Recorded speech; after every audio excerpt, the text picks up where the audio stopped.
What's going on, guys? Hi, guys. Welcome to today's show. We have kind of a unique show today in that it is a module from our course that we launched last week. It's actually a lesson. A lesson module, a lesson from the course, from the Spark My Relationship course, and it's with Dr. Julie Colwell. So we took the audio from a video with her where we talk about how to shift out of a toxic relationship pattern and switch from a reactive brain that's often associated with blame and criticism and instead show appreciation for our partner. And this is really the first lesson of the course, and it's so important. It kind of shapes what you need to get out of in terms of your toxic behaviors to really have a successful relationship and then success through the course. Because if you are trying to improve without getting rid of those bad habits that you're doing, you're going to get stuck. It's a good place to start. So we're giving it to you guys, our listeners, for free, obviously. And just to give you a preview of what the course is all about and the value. And this is something that, even though Sarah said it's like a baseline thing, it's something we always got to work on. I know I tend to be in reactive brain, and that's why things like meditation help me a lot, and all the things that Dr. Colwell mentions in today's show. It can have such a huge difference personally and in the relationship. And one thing I love about this lesson is that over the past year of building this course, I've gone back and watched this episode 5 times. And I found like each time I connected to it differently with maybe a different way that I'm blaming myself or I'm blaming Chase. So that's just the added benefit of the course as well, because you do have lifetime access. So a lot of these times you're going to rewatch it and you're going to learn and grow even more from it because you're just going to connect to it at a different place in your relationship and in your life. And just for our listeners, you guys, we are going to reactivate the additional 10% off. So we have the launch promotion that's still going on for the next week, and then an additional 10% off. So when you check out, you go to sparkmyrelationship.com. The link is in the show notes, and the promo code will also be there, and use the promo code SMR, Spark My Relationship, SMR 10 at checkout, and you'll get another 10% off. So this is definitely the time to get on it. And if that isn't enough to reel you in, we're also going to add in Dr. Julie Colwell's book, The Relationship Skills Workbook, and it is such a great book. So that's going to be added into the bonus section. And if you already bought the course and you're like, hey, I want that book, don't worry, it'll be added in for you too. Yeah, we appreciate all of you guys, obviously always sending us feedback and reviews, and all you guys that purchased the course in the last week. We really appreciate it. And it's nice to know that you're getting great stuff from these podcasts. And now Sarah, in large part, has put it into this beautiful course, and I know I enjoy going through it. It's helped us a lot, and we're glad that it's helping you guys out there. So remember, you only have a little over a week to get on this promotion. This discount and the launch promotion ends August 2nd. So depending on when you're listening to this, so take advantage of that. The course will still be available, but not at this big discount for our listeners. Yeah. All right, guys, we hope you enjoy today's episode.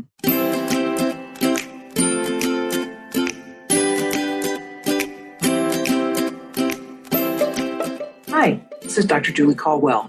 I'm recording from Boulder, Colorado, where I'm a founder of the Boulder Center for Conscious Community. I'm a psychologist here. I do private practice, and I lead lots of groups. I see many couples, and I've been in practice for about 30 years. So I have a lot to tell you. My intention is to support healthy relationships, as well as to increase the vibration on the planet to something that is nourishing, where we can all thrive.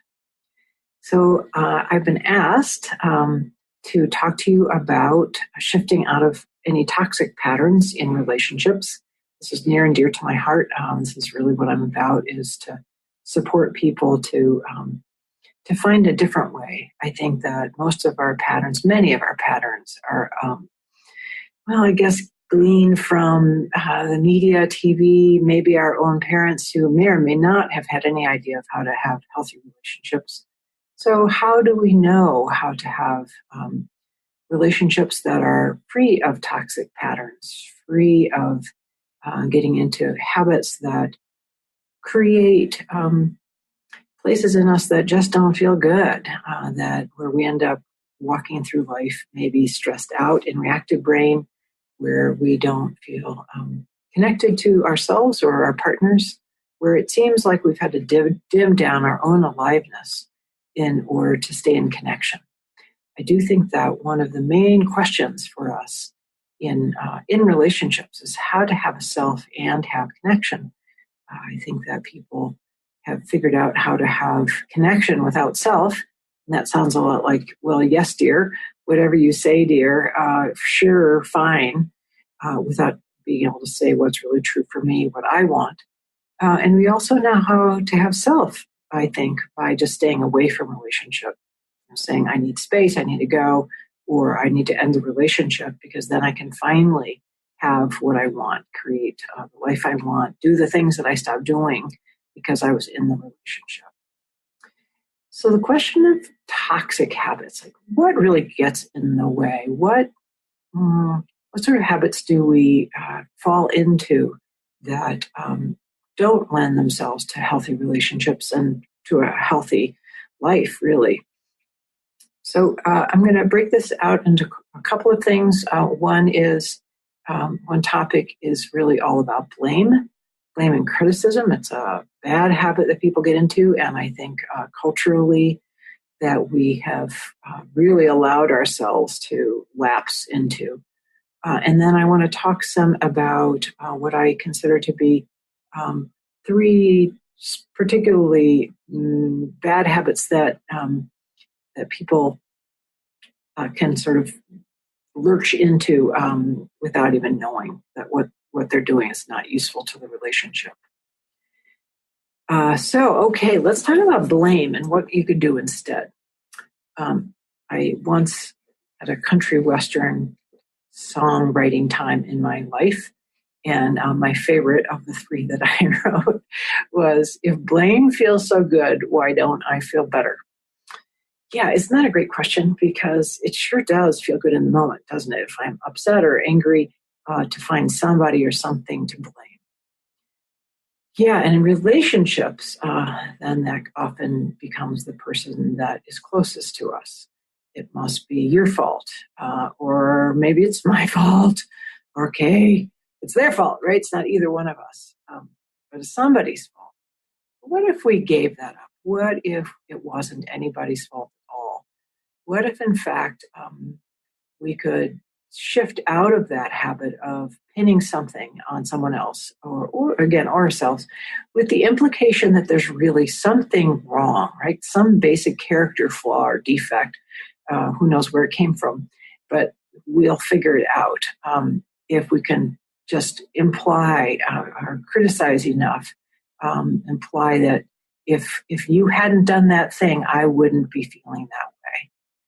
Because I think that's really what it comes down to is we're going along, something happens, because something always happens in this material world, and suddenly I don't feel good. I'm upset. I feel unhappy, sorry. And I just think that if you hadn't said that thing or looked at me that way, I wouldn't feel unhappy.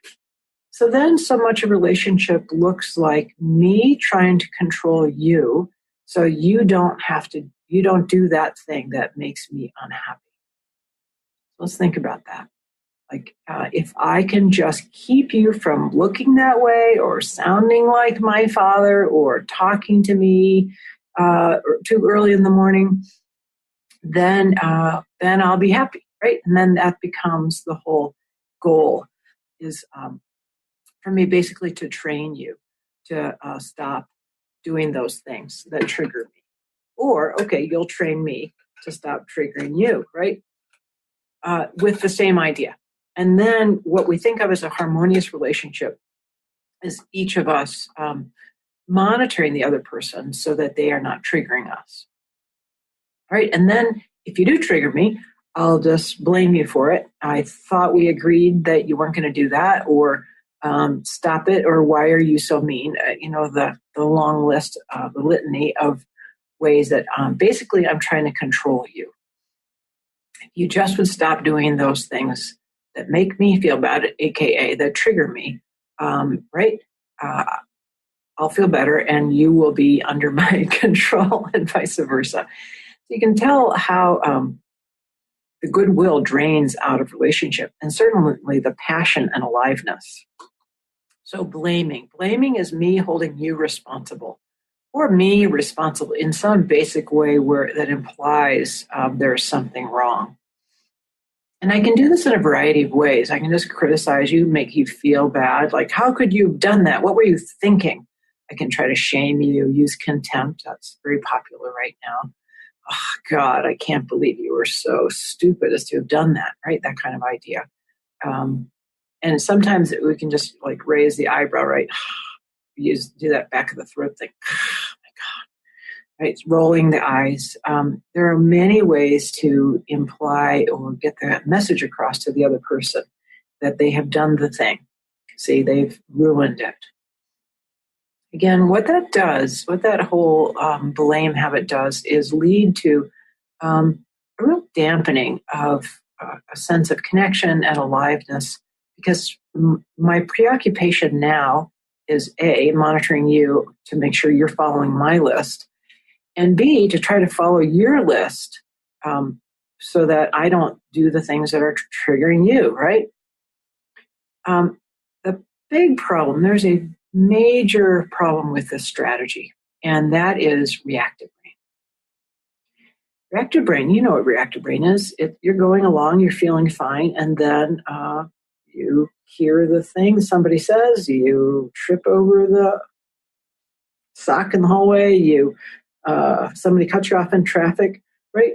You were fine, doing fine, your physiology was okay, you just were feeling good, and then in that in an instant, your whole physiology changes. So I'm going to talk about this for a couple minutes here, reactive brain, because think of it as the tyranny of reactive brain. For the most part, humans don't even know when we're in reactive brain. We do if we just take a moment to pause and notice. We can notice our pulse.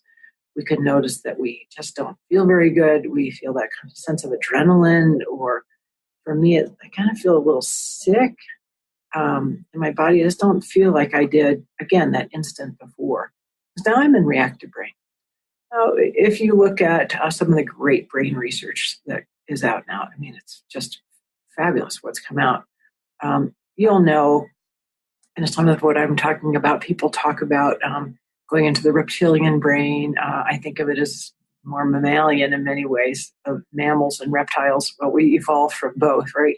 So one is a little more primitive than the other, but it's all that instant experience of things shifting, so that now what's happened is we've perceived there to be a threat. Whether or not there is a threat is different, but it doesn't really matter, because our bodies now believe there is a threat. They're on high threat response, even low threat response.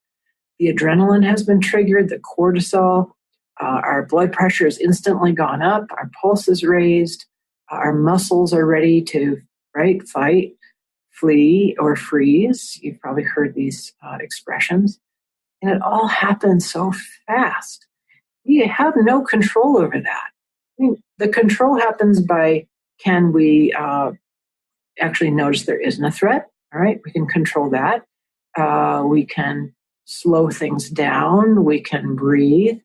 But once that has happened, once the switch has been thrown so that we're in reactive brain, there's actually nothing that we can do about it until it's all moved through and we can metabolize it. Our bodies are already swinging into action to metabolize that adrenaline and cortisol.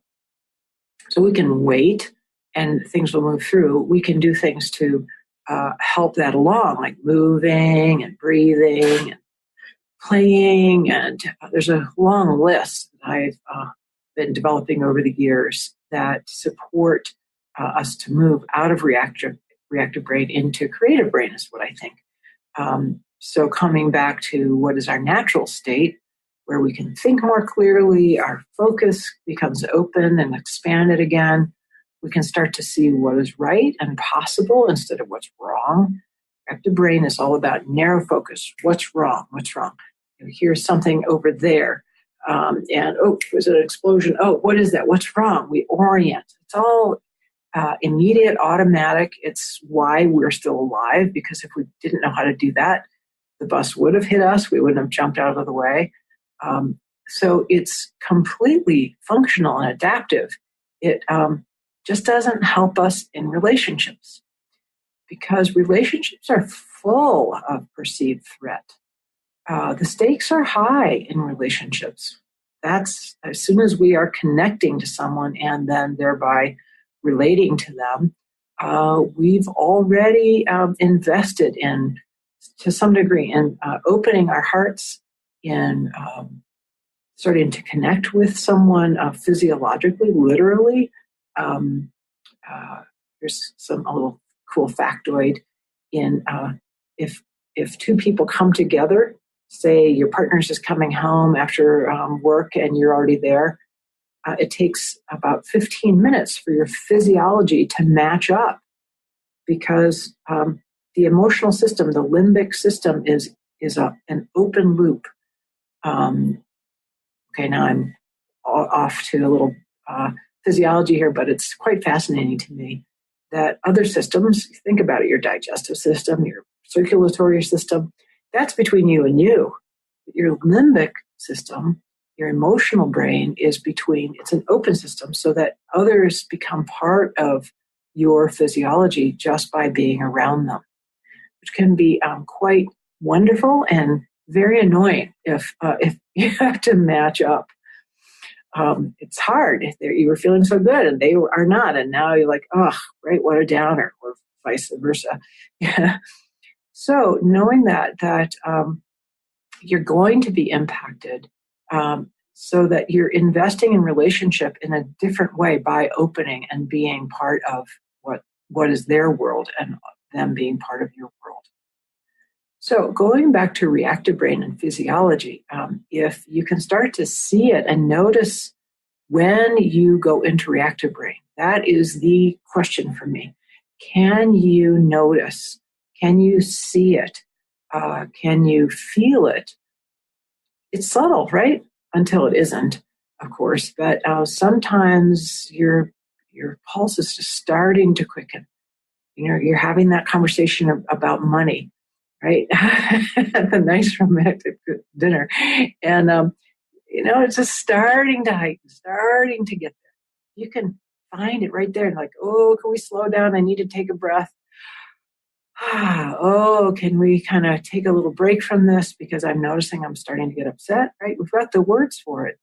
But what we may not have is the finesse to say, oh, that's a good idea for me to stop. Because what happens with reactive brain is it wants to find who did it. Who did it? I was feeling good, and now suddenly I'm not. Let me find the culprit. And it's probably you. Or again, it might be them, or okay, maybe it's me. But to nail it down, because reactive brain says, I don't like it. You were my beloved, but 1 second later, you are now my enemy. And it's that fast. And it's that, that's really what the brain is for, again, right? Is to, that part at least, to be able to detect, oh, I thought this was okay, and now you are a threat to my survival. Again, not so great in relationships, because the other person, well, probably isn't, by the way. And as soon as you become defensive like that, right, they're going to feel it and also then lurch into their own reactivity. Let's take a quick break and talk about today's sponsors. Today's episode is brought to you by Pvolve. Stephen Pastorino, the founder of Pvolve, spent over 15 years dialing down just how to make Victoria's Secret models runway ready.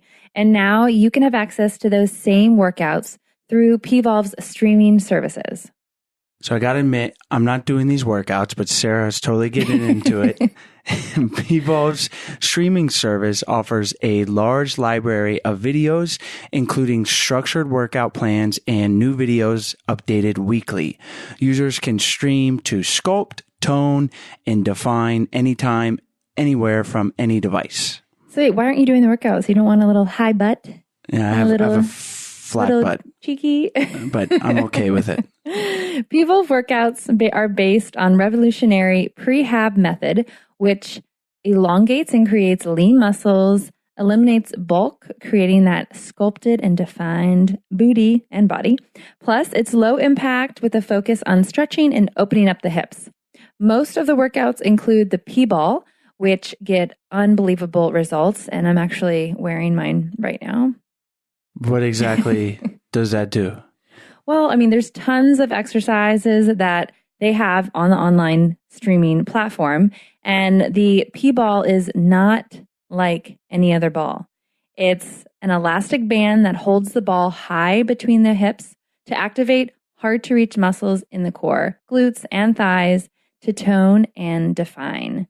I actually just started the 30-day challenge, and I love how easy the calendar is to follow and all the different varieties of workouts. So I just plugged in the day that I wanted to start, and then the calendar came back to me with all the exercises for the next 30 days, plus my rest days that I'm already looking forward to. So you can purchase a P-ball and receive 2 months of free streaming, nearly a $60 savings at pvolve.com/IDO and enter the promo code IDO at checkout. That's pvolve.com/IDO and enter IDO at checkout. Today's episode is also brought to you by Haven Life. So what was the first thing that we did after I found out I was pregnant? I like how you said I and not we were pregnant. Does that super annoy you? Yes, it does. We had a panic attack. Well, we did, but after that. I don't know. I give up. What? We got life insurance. That's right. We had to be real adults. We had to be all grown up. Do adult things. And man, do I wish Haven Life Insurance Agency was around then. Yeah, Haven Life makes it super easy to buy term life insurance and to help financially protect you and your family from the unexpected. You can apply anywhere, anytime, and on any device, and you don't have to wait weeks for a decision. Plus, they offer coverage issued by Massachusetts Mutual Life Insurance Company, a 160-year-old insurance company with a long history of financial strength. I also had no idea how inexpensive life insurance can be. The average cost for a 35-year-old woman in excellent health looking to buy a $500,000 20-year Haven term policy would be around $18 per month, which is probably less than you spend on coffee, or at least I know that's way less than what I spend on coffee. Yeah, we can't stress enough how Haven Life just makes it super easy to buy a very important grown-up product. So to get your free quote, head over to welcome.havenlife.com/IDO. That's welcome.havenlife.com/IDO to get your free quote for term life insurance today. So blame, right? Blame. If blame feels so good, why don't I feel better? That moment of, see, gotcha, it was your fault. That's what is so seductive here, because the brain wants to find out who did that thing and wants to make it stop and wants to keep it from ever happening again. So if I blame you and make you promise me that you'll never say those words, right? It feels like it's somehow going to work or help. Unfortunately, reactive brain also is dumb brain. That's one of Bruce Lipton's ideas. We go into dumb brain. Lots of other folks talk about it too. Our cognitive functioning plummets when we're in reactive brain. We can't consider possibilities anymore. We can't track. We sure can't remember the darn list of what we're not supposed to do for the other person. Really, we can't. So deciding, relying on blame as a strategy to try to force the other person to stop doing the things that we don't want them to do is a toxic habit. It doesn't help, and over time, it really makes people feel worse and worse, more and more disconnected from each other. Because really the game is, who's the bad one? Who's the worst one here? Is it you? Is it me? And all we can do is try to dig out of that hole by maybe, all right, see, I'm not so bad. See, I'll make it all better. I'll step out and really go into what I think of as persona by heroing. Sure, honey, I'll take care of it now. That's a whole other podcast or video cast, I think, is the Cartman drama triangle, but you can look it up. In my world, we have it, the 3 points on that triangle are the victim, villain, and hero. It's not what Stephen Cartman came up with originally, but it's really useful to watch for trying to solve the problem by just making it all better.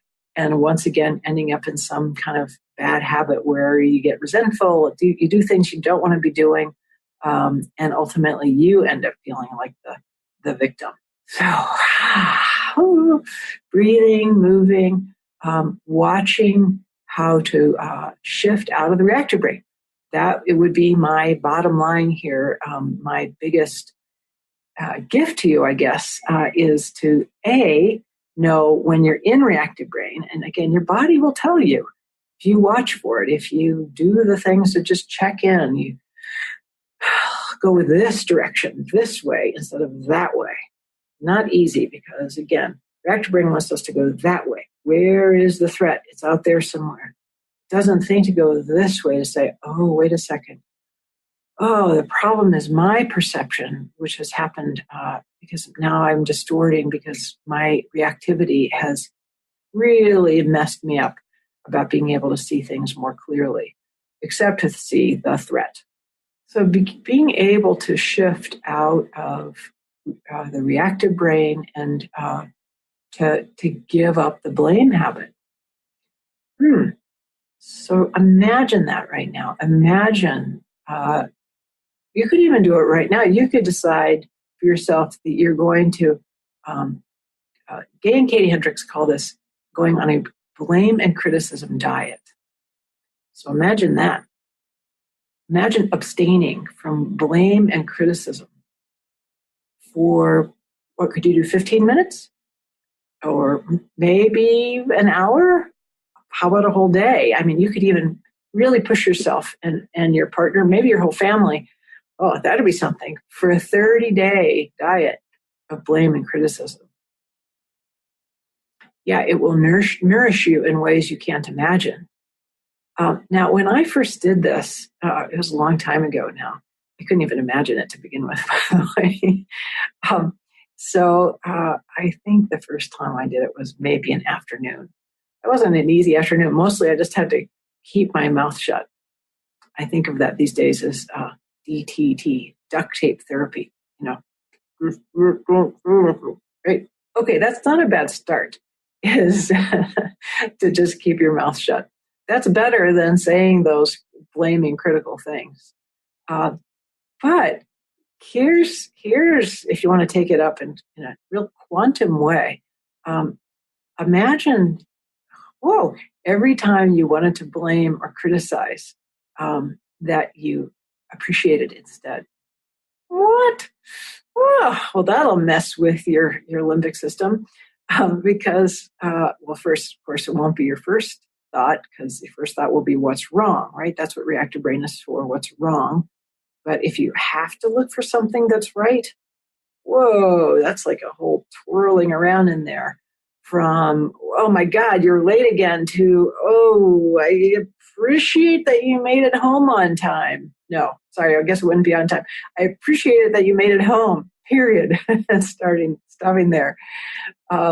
Or from, this is a big one. The blame, the criticism is you left your crap all over the house again, right? To, I appreciate that that you were out working, right, for us. Or I appreciate that we have a house. Now, I'm not trying to just make this into some sort of Pollyanna whoopie-doo. I'm literally asking you to shift your brain, which will help you. Reactive brain is stress brain. Bruce Lipton says you can't be in a stress response and a healthy rebuilding response at the same time. In other words, when you are in reactive brain, you are literally marinating yourself in stress chemicals. It's bad for you, for your health, for your cells, versus shifting into something that is creative brain. You're now opening to this whole health rebuild response that supports you. So I'm not asking you to do it even for your partner. I am asking you to do it for you, although it will pay off big time in your relationship. I can attest to that. Ever since I've been doing that with my partner, where we shift to appreciation instead of blame, it's a literally qualitatively different relationship. I grew up in a household where that's just what we did. It was the fourth of four kids. We blamed. That was the pastime. We criticized. What's wrong with you? You're stupid.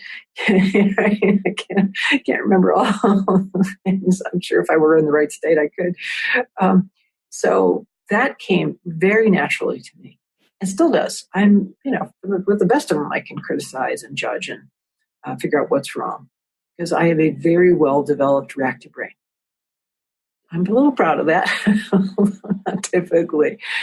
Sometimes I just am so annoyed when I go into that reactive place. It's just like, oh, God. Oh, now I know it'll take me at least 15 to 30 minutes for my adrenaline to be metabolized. I actually think that way.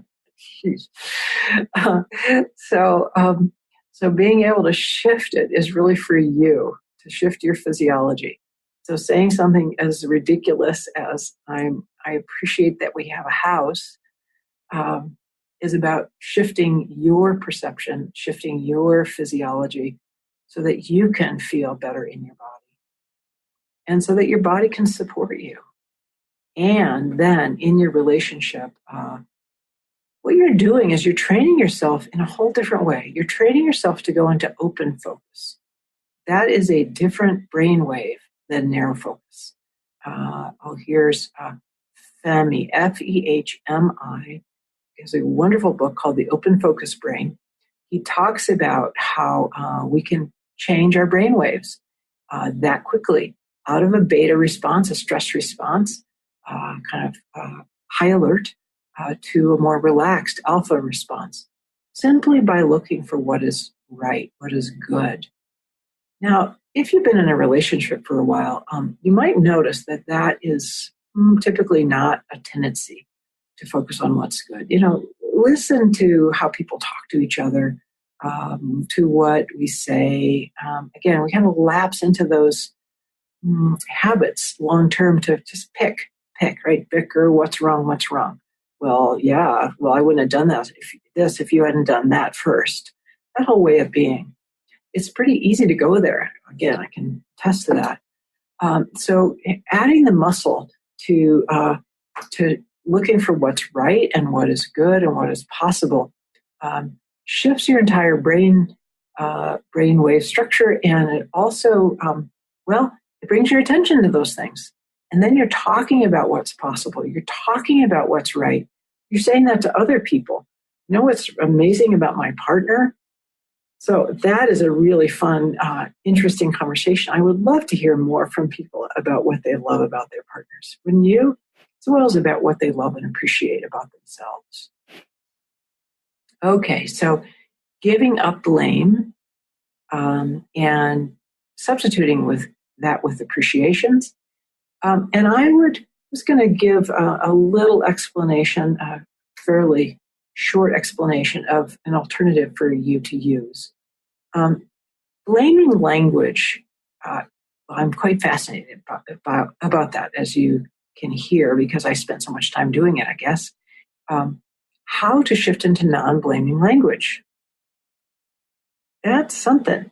Used to be we would talk about I statements. Well, you're supposed to use I statements, and you say, I feel. Well, the downside of I statements is we mostly do this. We say, I feel like you just don't understand me. And I feel like that's because you are kind of a thoughtless jerk, but it's just how I feel. And so you don't get to argue with me, right? We know that part. Well, those aren't feelings. Okay, so here's a takeaway for you from this call, from this video, is that you start to look for what is unarguable, and I think of that as SEW, sewing, SEW, sensations you can't argue with me about, emotions you can't argue with me about, what I want, it's all unarguable. Let me be a little bit more detailed here. Sensations are just, I got something in my throat, or I notice my back's a little sore because I'm not moving much here. Sensations is body stuff. My mouth is dry. My fingertips are tingling. Sensations. Can't argue with me. Emotions, though, that gets a little dicier, although it's cool because my sensations are going to tell me what my emotions are. That's how this works. So short list on emotions: mad, sad, glad, scared, sexual. Sexual is a funny add-on, but here's why it's on the list, because the idea is anybody gets to feel anything, anytime, for any reason. So I get to feel sad, mad, glad, scared, and sexual as I feel, just because that's what's happening in my body, because I know, because I'm having those sensations. And here's the shorthand to emotional anatomy. Anger sensations tend to be up here, jaw and neck and fists and shoulders, lower back, okay? Sad sensations tend to be in the throat, the chest, heavy heart. Fear sensations tend to be in the stomach, solar plexus, chest. Right? You can figure this out on your own. Glad sensations are everywhere. Sexual can be, genital, but can be everywhere also. Right? So in other words, if you know the sensation, you can take it to, and that's because I'm angry. Right? I'm angry. I have a tight jaw. Oh, I'm angry. You see? So these things start to link. And then I can feel what I'm feeling. Oh, there's an idea. And going back to reactive brain, if I'm having these sensations, I am in reactive brain. If I'm angry, scared, or sad, I'm in reactive brain. Now, we want that to mean something. Of course, I'm mad because you were late. Of course, I'm sad because you left me. Of course, I'm scared because, you're a scary person. I don't think it actually means anything.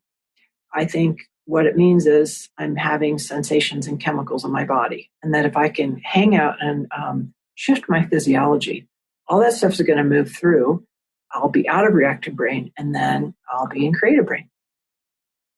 It's probably not quite that simple, but it can be. Maybe not so easy, but that chemicals will get metabolized, and just go to bed when feeling upset. Next morning, you feel better.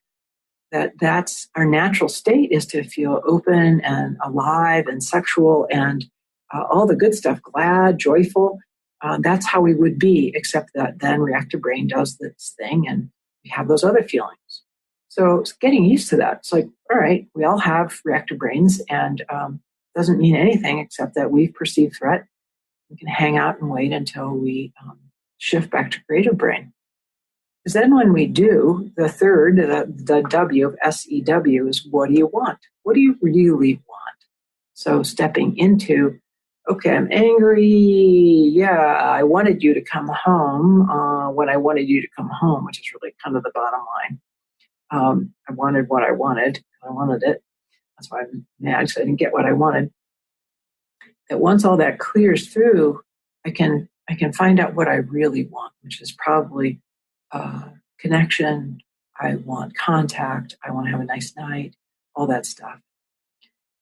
quickly. Every emotion has functions. Anger is about, we get angry when we perceive there to be an intrusion, no, or an obstacle. We get sad when we perceive there to be a loss, and we get afraid when we perceive there to be a threat. Doesn't mean there is a threat or intrusion or loss or obstacle. It just means we perceive those. Okay? So non-blaming language means speaking in an unarguable way. Yeah, because then I can tell you the truth. It can move through. You can tell me the truth. We can both say what we really want. And then ultimately the goal will be, how can we each get everything we really want? All very simple. All right, so I'm going to just use these last few minutes here to go through a couple of other things that I think are toxic in relationships. This is from my book, okay, Relationship Skills Workbook, that talks about all this stuff, toxic habits. And here's one: if I hurt you enough, you'll stop doing what I don't want you to do. So somehow we've decided that punishment works. Yep, through our distancing, through our coldness, through our criticism. If I just keep doing those things, you'll relent, right? I'll finally teach you, and you'll be who I want you to be, basically. You'll do what I want you to do. And we'll do that with ourselves too, right? We'll punish ourselves. So some antidotes to get out of that habit of punishing others. And I looked up punishment finally. Punishment is about giving up the power or the desire to hurt. So, no, wait a second. I'm going to re-roll that. I looked up forgiveness. Forgiveness is to give up. Right, that didn't make any sense, did it? So forgiveness, starting again, is so being willing to give up the desire or the power to punish. There we go. That's how it all came together. So giving up the desire or power to punish, that is a huge habit to break. So what would you do instead? You could focus on what you want to have happen and appreciate, there's that again, yourself or your partner for what's really going on that you love. And then, place yourself on that blame and complaint diet. A second habit, toxic habit, is deciding this should not be happening or this should not have happened. How many times have we said that? I can't believe you did that. This shouldn't have happened. You shouldn't have broken that thing. You shouldn't have, banged up the car. You should have paid the bill. And that's what fights end up being all about. What you should have done, or I should have done, or we should have done. What a friggin' waste of time. It happened. We didn't. And so to let it go and move on and focus forward into, and what would you do instead? Getting present to what's happening right this moment, being here and now. You can figure out better agreements, how you can both get what you want, but that's about being here. It's not about being in the past. And understand again that all of that, those big fights about what should have happened are about who's to blame, which is really such a waste of time. You can do it if you want, but people don't change because somebody else has decided there's something wrong with them. We change because we are loved and accepted for every part of us. So focus on what actually works. And one last habit, believing that you or I should have or could have done something better. Now, this is a big one. People walk around believing I should be different from who I am. I should have, done this thing that I didn't do. What I'm trying to not say is go into this long description of when I first figured this out, which I'm going to do right now, which was watching this Olympic skier. She was a snowboarder. I think she was 21. This was a couple Olympics ago. You might remember her name. I don't. And she was the big favorite. She came down and she did a hot dog move. She slapped the side of her snowboard and then she fell. And I thought, oh, this poor young woman. She's 21. How many times is she going to go over that moment thinking, oh, I shouldn't have done that. I shouldn't have done that. I don't know, you can tell my projection. So what if you don't have to do that? What if you believed that you're doing the best you can and you did the best you could? And what if you believe that about your partner and your family and your parents and people around you? What if you believe that we are all doing the best we can? That doesn't mean that we can't learn, right? But I think it's a built-in human foible that, here I am. I promise you I am doing the very best I can, sitting here at my desk, staring into this green light. And then I know when I hang up from this video, I will walk away and I'll think, well, I could have done this and that. And it's just part of it, right? Is to relive it, go back through. But if I do that with a sense of what can I learn for the next time, that's very different from walking away and kicking myself because I should have done this or I should have done that. So giving up that habit of the shoulding on yourself, 12 steps programs say, but especially around this, I should have done better or you should have done better versus no, in fact, we're all here doing the best we can.